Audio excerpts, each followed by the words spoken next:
Begin your very own food journey through the centuries and around the world with the first cookbook from the beloved YouTube channel Tasting History with Max Miller.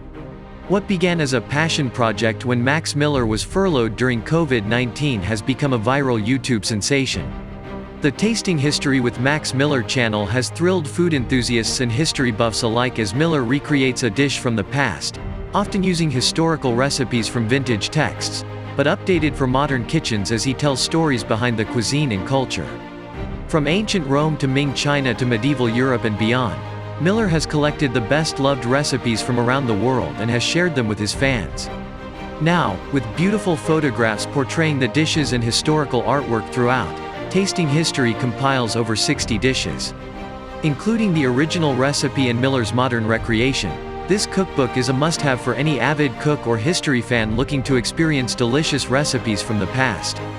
Find the link below and buy the book now.